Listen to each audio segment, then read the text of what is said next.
Саламатсыздар ма, құрметті студенттер? Сіздерге бүгін макроэкономика пәнінен макроэкономика пәні және макроэкономикалық талдаудың ерекшеліктері тақырыбында дәріс өткіземін.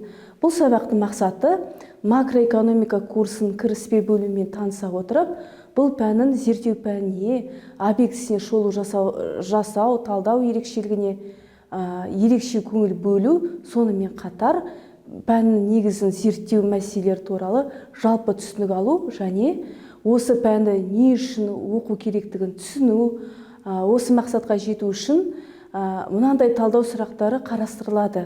Дәрістің мазмұны: бірінші сұрақ ол макроэкономика түсінігі, екінші сұрақ макроэкономика ғылымының зерттеу әдістері. Енді макроэкономиканы оқымастан бұрын біз микроэкономиканы білуіміз керек. Микроэкономика деген жекелеген экономикалық агенттердің мінез құлықтары, жекелеген экономикалық агенттердің тәртіптерін зерттейтін, субъектілердің дербес шешім қабылдауларын қарастыратын экономикалық теорияның негізгі саласы. Және макроэкономика экономикалық жүйені бір тұтастылық ретінде қарастыратын, әрі ел экономикасы даму факторлары мен нәтижелерін жалпылама түрде зерттейтін экономикалық теорияның маңызды бір саласы. Макроэкономика ол дегеніміз ұлттық өндіріс көлемінің жалпы деңгейі, жұмыссыздық пен инфляция сияқты іргелі мәселелерді зерттейтін ғылым. Көптеген экономистер макроэкономиканы зерттеу пәнін негізгі 4 макроэкономикалық мәселелермен байланыстырады.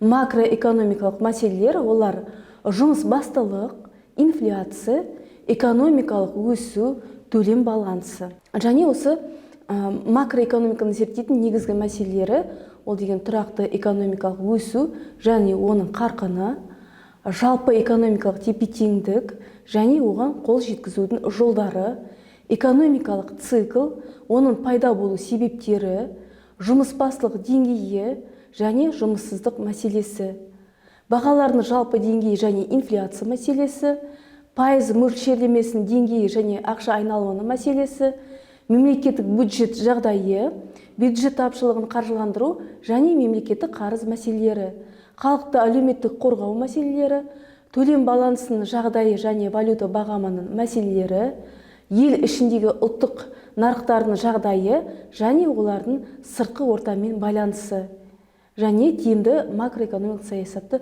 жүргізу мәселелері. Макроэкономиканы зерттеу объектісі ол дегеніміз ұлттық экономиканың өсу қарқыны мен факторлары, ұлттық өнім мен ұлттық табыс көрсеткіштері, қоғамның байлығы. Макроэкономикалық көзқарас тұрғысынан халық шаруашылығы 4 макроэкономикалық субъектіден құралады. Ол дегеніміз үй шаруашылығы, фирма, мемлекет, сыртқы орта.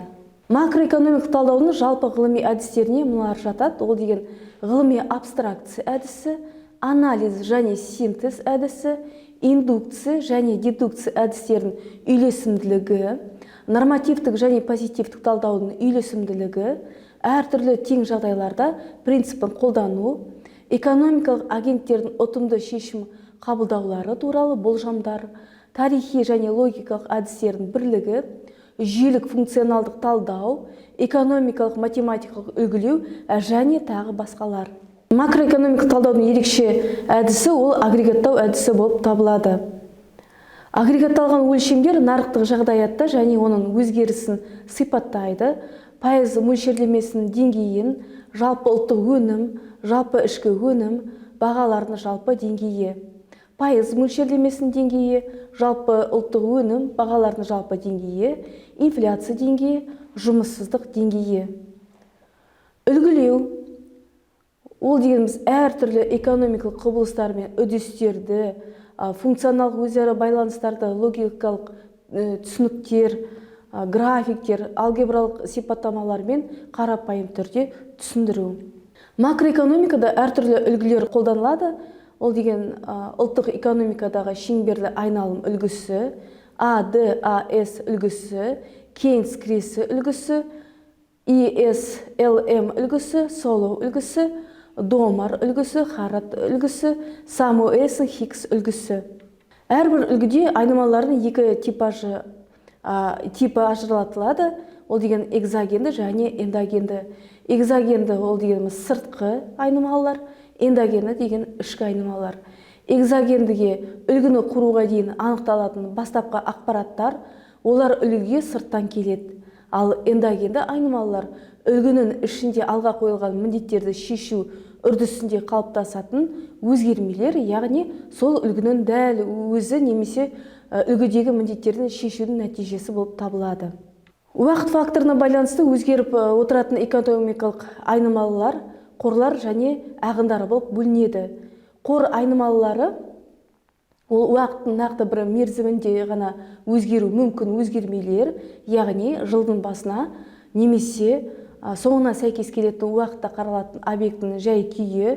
Мысалы, белгілі бір уақытта экономикада жұмыспен қамтылған азаматтардың саны, жұмыссыздар саны, капитал көлемі, белгілі бір уақыттағы үй шаруашылықтардың жинаған байлықтары, мемлекеттік қарыз, мүлік, тағы басқалар. Қорлар белгілі бір уақытта ғана анықталады.